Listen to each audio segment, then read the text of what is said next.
The SNP are set to block a Holyrood committee inquiry into Peter Murrell's offending using sleekit parliamentary rules, despite MSPs being set to back a probe. 3 parliamentary committees are likely to vote in favour of a fresh investigation into the disgraced former chief executive's £400,000 embezzlement spree due to having opposition majorities.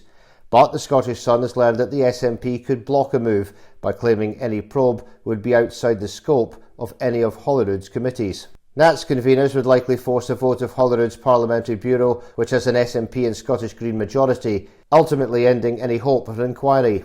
Nicola Sturgeon's shamed fraudster husband Peter Murrell was jailed for 5 years after admitting embezzling more than £400,000 from the SNP. The ex-party chief executive, nicknamed Magpie over his thieving ways, embezzled funds under his wife's nose for 12 years.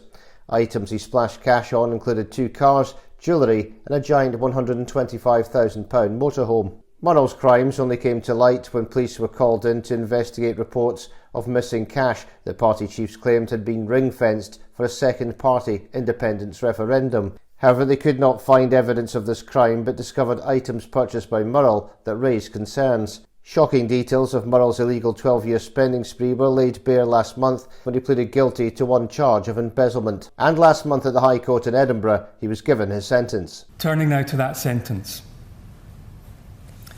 If you had been found guilty of this charge after trial, I would have imposed the sentence of 7 years imprisonment. Having pled guilty at the preliminary hearing, I impose a sentence of 5 years, 3 months imprisonment. I shall backdate that sentence to the 25th of May 2026 when you're first remanded in custody. That is all. And now the underhand plan to block the probe into Murrell's offending was last night slammed by the Scottish Tories, who said John Swinney was terrified of scrutiny. Chief Whip Tim Eagle said, "He is using every trick in the book to block one. I will be urging the Labour and Reform members of the Standards Committee to back me in calling for us to investigate the Murrell affair, but it appears the SNP will use every parliamentary means possible to thwart us because Swinney is running scared." A Holyrood source said, "It is looking like a probe by the Scottish Affairs Committee is the only way forward, but we know the response from the SNP already. They would just characterise it as a partisan witch hunt from the Westminster monster." Another Holyrood source added, "This will be a dripping roast and keep being looked at.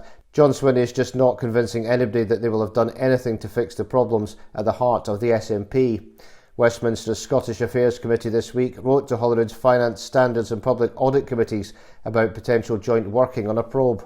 All 3 have opposition majorities and are widely expected to have the votes in favour of launching an investigation into Murrell's thieving. But SNP, MSPs and ex-ministers Claire Hawkey and Jenny Minto are conveners of the Finance and Standards Committee respectively and could move to block a probe. Scottish Labour's Neil Bibby is convener of the Public Audit, but it is understood the committee is effectively bound by rules, which means it follows investigations by public money watchdog Audit Scotland. Mr Swinney has been accused of being part of the SNP's leadership, which sought to minimise concerns about party finances and shut down scrutiny, allowing Murrell to get away with his crimes.